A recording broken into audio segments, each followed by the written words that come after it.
झारखंड में चुनाव की घोषणा कभी भी हो सकती है। चुनाव कराने को लेकर चुनाव आयोग पूरी तरह से तैयार है, लेकिन इससे पहले अब झारखंड में सीट शेयरिंग को लेकर एनडीए में चल रही खींचतान खत्म हो गई है। एनडीए गठबंधन में एक साथ जेडीयू, आजसू और लोजपा रामविलास दिखेगी। सभी दल के सीट भी करीब करीब फाइनल हो गए हैं। दिल्ली में कई राउंड की बैठक में अमित शाह ने सभी के साथ तालमेल बना लिया है। विजयादशमी के बाद सीट शेयरिंग की आधिकारिक घोषणा भी कर दी जाएगी। जिस फॉर्मूले के साथ भाजपा चुनावी अखाड़े में कूदने को तैयार है, इससे बड़ा फायदा भी विधानसभा चुनाव में एनडीए को हो सकता है। राज्य में एससी वोटरों को साधने के लिए चिराग पासवान को साथ रखा है। इसके अलावा दो बड़े कुर्मी नेता भी भाजपा के पक्ष में चुनावी सभा करेंगे। देखें तो झारखंड में आदिवासी के बाद कुर्मी वोटरों की संख्या काफी अधिक है। ऐसे में नीतीश कुमार और सुदेश महतो दोनों एनडीए खेमे में हुंकार भरेंगे। नीतीश कुमार और सुदेश महतो को कुर्मी का बड़ा चेहरा भी माना जाता है। इनकी पकड़ भी कुर्मी वोटरों में अच्छी खासी है। अब बात सीट शेयरिंग की करे तो सूत्रों की माने तो आजसू 9 सीट पर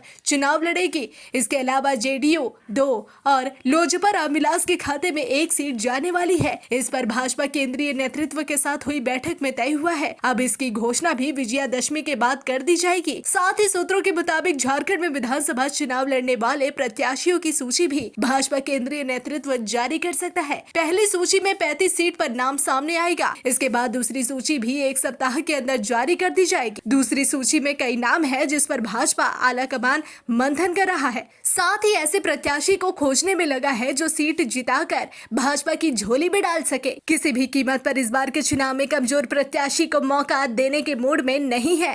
हाल के दिनों में रांची में हुई चुनाव समिति की बैठक में भी सभी बिंदुओं पर चर्चा की गई है। साथ ही सभी दावेदारों के प्रोफाइल को खंगाला गया है। इसके अलावा जमीनी हकीकत को भी टटोला गया है कि नेताजी की पकड़ जमीन पर कितनी है।